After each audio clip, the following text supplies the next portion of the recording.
My sister and I are lifelong Relient K fans. I don't even remember a time when I didn't know who they were. This year they're going on tour for the first time in 5 years. We have tickets to the first night and the last night. So we decided we want to take a look at each of their individual albums with a retrospective look, starting the week of the first show and ending right before the last.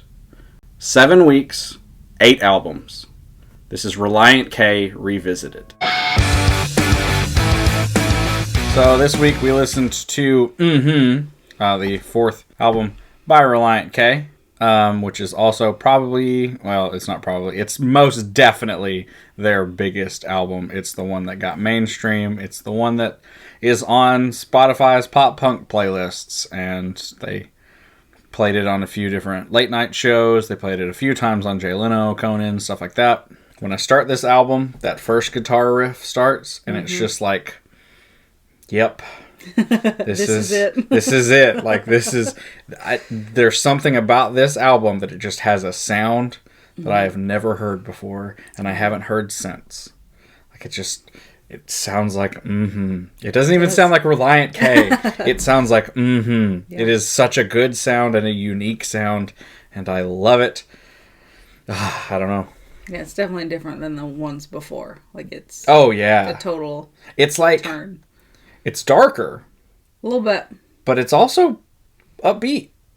Yeah, like, it's a good balance of realism and hope, I think. Like, there's the pessimism, but then there's also but it can get better, it will get better. Yeah. This is the CD. Like, this is the album, yeah. I put this in my little CD player and just listen to it on loop all the time. I remember buying it. This is the first Relient K album I remember buying. Yeah. It's the first one I remember us going and getting. Because I can see even without having to look at it, like, I can see what the album looks like. Yeah. I see the clouds and the flower, and I just know. Yep.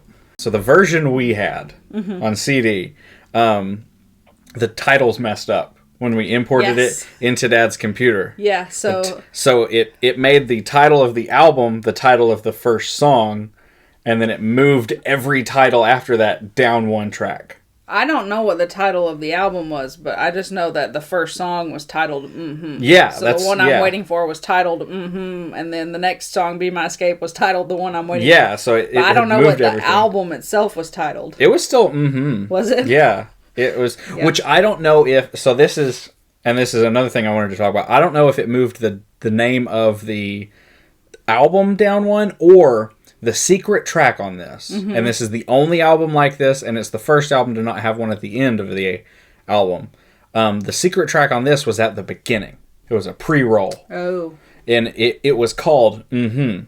And what it is it's just that a cappella section from the end of My Girlfriend's Ex-Boyfriend. It's that just played at the beginning. Gotcha. And so I don't know if it was the title of that, but our CD didn't have that. No, but when it pulled it from the internets, I guess it may have... Because I didn't know that pre-roll existed until I got Mmhmm 10. That makes sense. Yeah.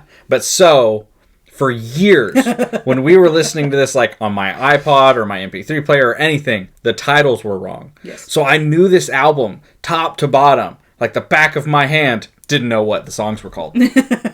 This contributes to the sound being so different, but this is the first album where they had 5 members. Oh. Yeah, they had 2 guitarists. Okay.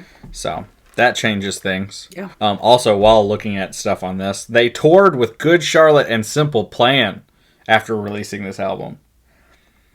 Cool. That sounds like an awesome concert. That sounds like sweet.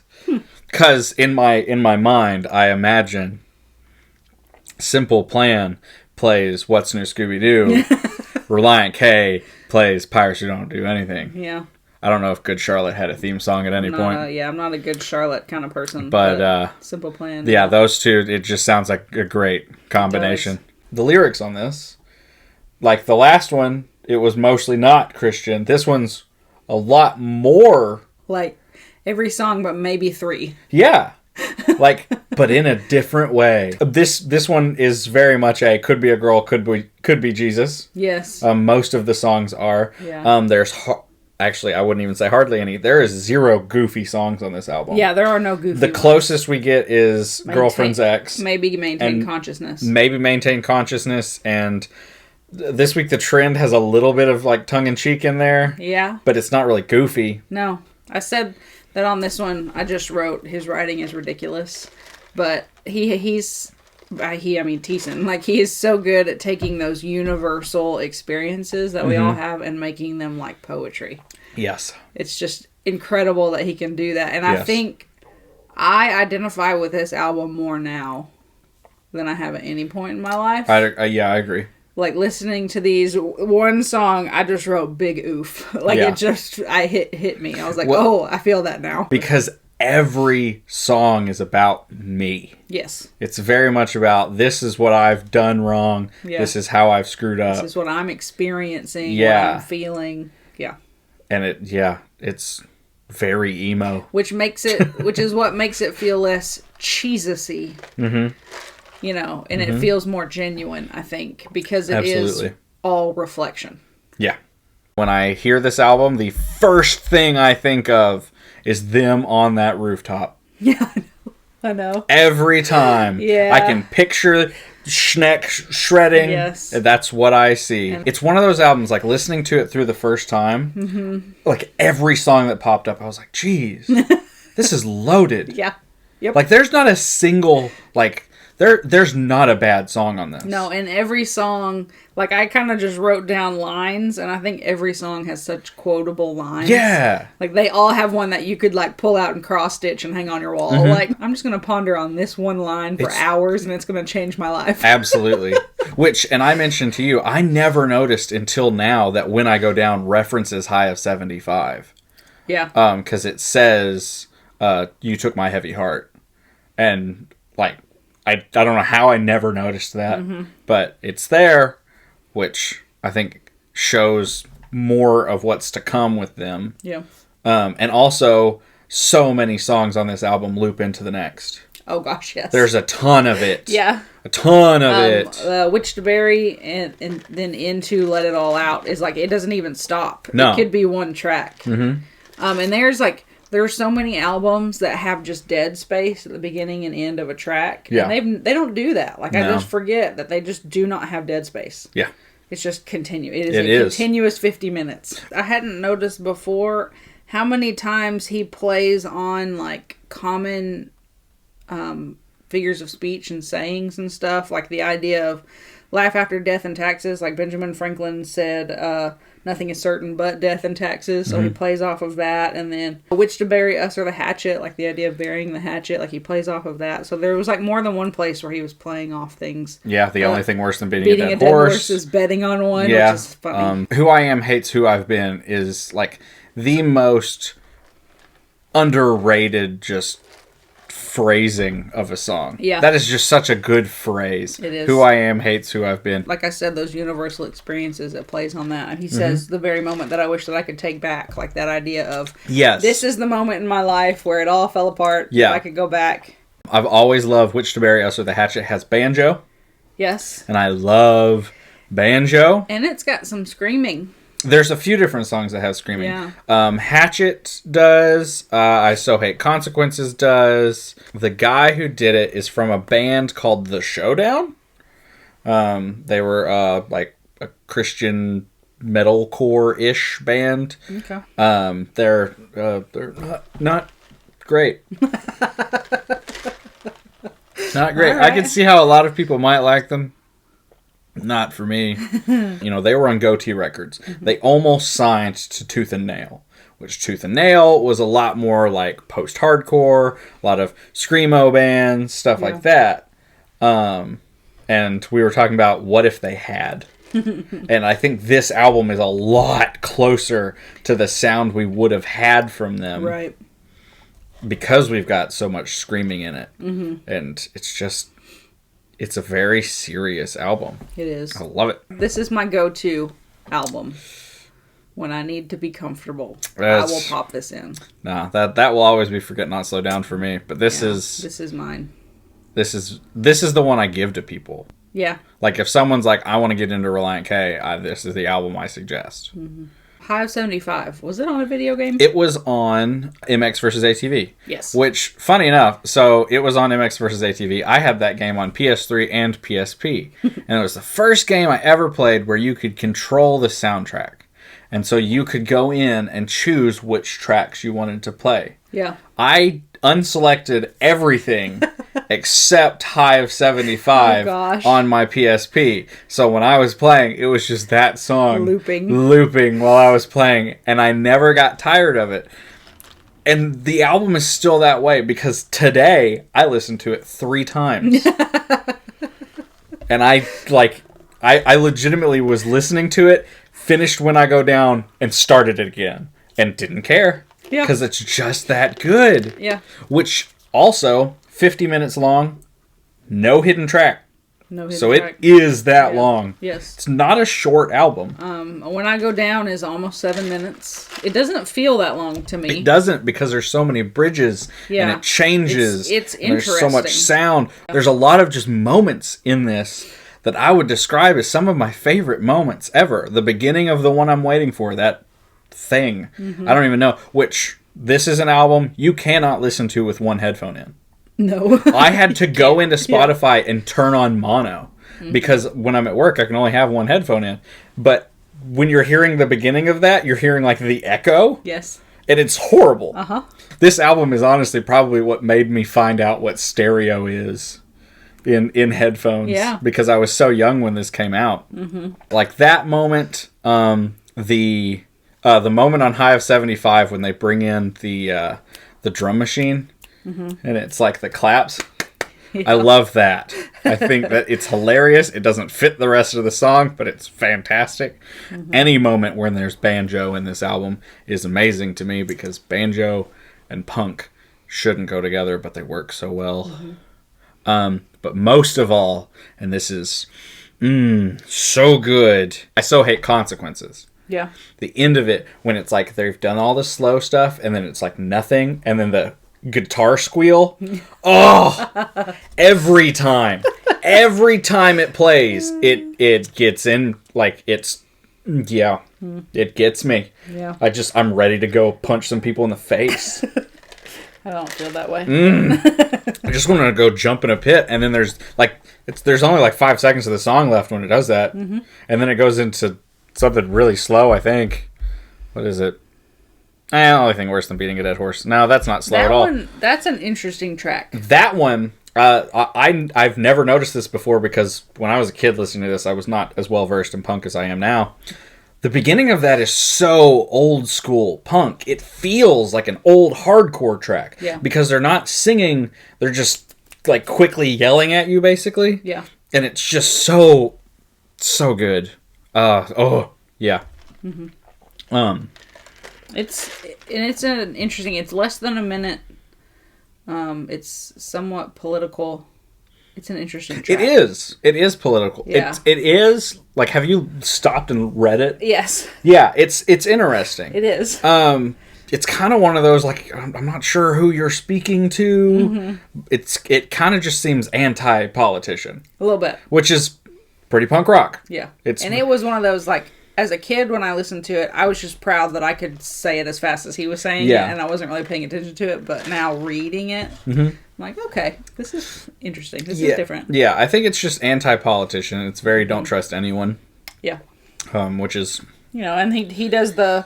he brings up taxes later. Like, they taxed me with a scalpel piece by piece. Yeah. This is them becoming adults. Yeah. Really. Which I never realized. I don't know how. I should have realized this because I turned 24 this year. But one of the songs he says, it's 23. It's Maintain Consciousness. He says, here at 23, it's the same old... Yeah! Yeah, because when you turned 23, I was like, I'm either going to do Blink 182 or this song for your, like, ringtone or something. I really should have played this up for the past year. Should have. Yep. Too late now. I really like Witch to Bury. Mm-hmm. Us or the Hatchet. Like, I've always really liked that song. To me, it should have had a music video. Like, you know how you have the song that when you're a kid, you stare out the window and you picture yourself in the music video? This was that song for me. Yeah. Because it's just kind of angry and I don't know, but I love the way it ends because all through the song he says, "No, I'll always love you, but right now I just don't like you." But the song ends with, "No, I'll always love you, but right now I just don't." Yeah. And it just ends that way. I know. And I've always loved that. Yeah. I've had various people that I've sung this song to in my life. Yeah. This is such a, like, everyone else had their Fall Out Boy, their Panic at the Disco, their My Chemical Romance during the early 2000s emo boom. Yeah. This was the album for me. Yeah. This is the one that I would have put on eyeliner and painted my fingernails black. Absolutely. But... yeah, but it's too happy for that. It's too happy sounding. It is. You know? This is, honestly, this album makes me mad that they weren't bigger. Yeah. Because this is better than any other album from that time. Fight me. It really is. When I listen to Spotify's Pop Punk Powerhouse playlists and Who I Am Hates Who I've Been, I'm like, this is so much better than everything else I've heard. Yeah. It's unique. Yes. Like, Relient K at no point sounded like every other band. No, they didn't. Especially when they were this big. Yeah. Like, I love pop punk. It will forever be one of my favorite music genres. I don't know where I was headed there. But it'll be forever some of my favorite musics. But, like, I will admit, a lot of it sounds the same. They never sounded the same. This album never hits a point where I'm like, this sounds the same as the rest. Yeah. That's why it feels like... recently I did a Becoming a Taylor Swift video, and I was very critical about how long her albums are. Because they're too damn long. They're about this long, but they all sound the same. All of the songs on her albums sound the same. Well, and she regularly goes over an hour. Yes. Like, this is... You still have 10 minutes to play with. But this... at no point am I tired of a sound because they keep changing it and it ebbs and it flows and there's so much. Somehow it all flows together. Mm-hmm. Like, they sound different, but then somehow it all... Like, I cannot listen to this album out of order. I can't do it. Yeah, there's a few songs I can't. Like, just... Like, if we put Relient K on shuffle and Hatchet plays and it doesn't go into Let It All Out, I'm upset. Yeah. Because, well, like, the few times that we've heard them play Hatchet live, they've done it. Yes. And I think it's because they know. Yeah, you have to. We will be very angry. You just have to. We'll just bump. We will take over the concert and start singing it for them. I have to say, like, this is the album where I feel smart when I listen to Relient K. And this is the album that started that, I think. Yeah. Like, I just feel intelligent. I know, and this is one of those. This is one of those things that it reminds me how good Thiessen is. He's so good. Because all these other pop punk bands at this time are like, my girlfriend broke up with me. Yeah. I'm so sad. And meanwhile, Who I Am Hates Who I've Been. Yeah. You know, like, ugh. I love the moment in Maintain Consciousness where they say, no one could possibly listen to this. More than 4 reps is just monotonous. Like, it's so, what's the word when it's really self-aware? Like, when a... Meta? Yeah, it's very meta. Yeah. Like, they know, like, they say, no one could possibly listen to this. More than 4 reps is just monotonous. You're losing interest. Like, they're playing with the audience. I did have the license plate. Yeah. I don't know how we... Yeah. When I bought my first adult car, when I graduated college, and it was my first, like, adult purchase, I went... I just dropped coffee all over myself. You know. I went and got a personalized license plate, and it said MMHMM. Like, I had to spell it out that way at the courthouse, and they were like, why? I was like, it's my favorite album. But I had that on the license plate. I posted it. Relient K reposted it. Like, yep. I was very excited about that. So going into my theory that I've had the past few weeks of Relient K being the story of a kid growing up in youth culture in the early 2000s, I think this album destroys the theory. I don't know. Following the last album? I don't know. Because the last one was not very... Christ-focused. It's only got the 2 songs, but this one is almost entirely. Well, but I think the last one was maybe a little bit of avoidance. Like, I'm avoiding the doubts and just having fun. You know, that youth group culture of let's just play goofy games and not think about the heavy stuff. Yeah. And then you hit, like, young adulthood, like actual young adulthood, and you have to deal with the heavy stuff. Yeah. You don't have the fun youth group anymore. You're in grown-up church. Yeah. I think that's what this is. It's college. You know, Maybe. like the end of college when you have to take on all of the bills and jobs and stuff, and it's like, this doesn't work for me anymore. Yeah. So we've got super legalistic album. Yes. We've got still in church album, but with obvious doubts underlying it. We've got the avoidance album, which is lots of other topics, but the two songs that are on that are very introspective. Yeah. And then we've got this one, which the entire album is just, I thing. suck. Yeah. This is, yeah. But it does end, hopefully. Like, When I Go Down does take an upswing turn. Yeah. And I mean, he uses the word hope. And I'd say that's how all of this album is. Yeah. Beauty of Grace is that it makes life not fair. Yeah, I mean, High of 75 is... He says, it's funny how you find you enjoy your life when you're happy to be alive. Like, now I'm sunny with a high of 75. Yeah. It really is. Maybe, yeah. Yeah, I feel like I should have more to talk about with this album, but I don't. It's just...